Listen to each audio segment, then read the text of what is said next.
Assalamu alaikum warahmatullahi wabarakatuh. Hakika Idi imefana, hakika Idi imependeza, hakika Idi imeng'ala kweli kweli. Kama unavyojionea mazingira haya nilipo huku leo, nipo katika uwanja wa chuo kikuu cha Waislamu Morogoro, ambapo maelfu ya waumini wa Kiislamu wamekusanyika eneo hili na kusherehekea siku ya Idul Adha, ambapo kila mmoja yupo katika furaha.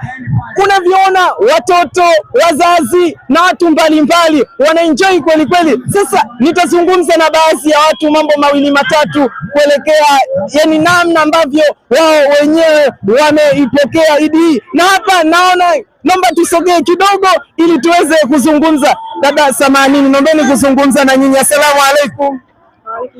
Mzima? Unaitwa nani jina? Tuambie furaha yako katika Idi, siku hii ya Idi. Nimefurahi tuko na watu. Unategemea kuondoka na zawadi gani hapo ulipo kupeleka nyumbani?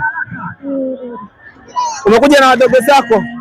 Kuna wengine wanataka kunikwepa hapa. Njoo mama samani, naomba tuzungumze kidogo. Asalamu alaikum. Mama mzima? Ule umejisikiaje kuwa katika siku ya Idi? Nimejisikia vizuri. Furaha kabisa. Lakini tunaona watoto wamependeza kweli kweli. Je, una wito gani kwa wazazi ambao wanawabana watoto wao nyumbani, hawataki kuwaruhusu kuja kutembea? Watoto wao waje kuja kutembea, waje wafurahi kidogo. Basi mamangu nikutakie kila laheri, Idi Mubaraka. Shukrani sana. Bado bana naendelea kuzungumza na baadhi ya waumini mbalimbali namna ambavyo wao wenyewe wamefurahika, na hapa niko na watoto, acha nizungumze nao kidogo tuone wao wamefurahia vipi kuhusiana na Idi. Assalamu alaikum. Wa alaikum salam. Niambieni mnaitwa nani jina?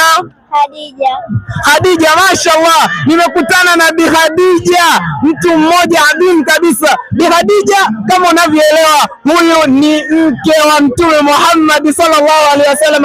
Bi Hadija, umefurahia leo kusherehekea sikukuu ya Idi? Ndio. Kabisa? Ndio. Mama yuko wapi? Nyumbani. Ukitoka hapo unampelekea zawadi gani? Biskuti na karanga. Asanteni sana, niwatakie Idi njema. Lakini bado njoo, bado nazungumza na hawa.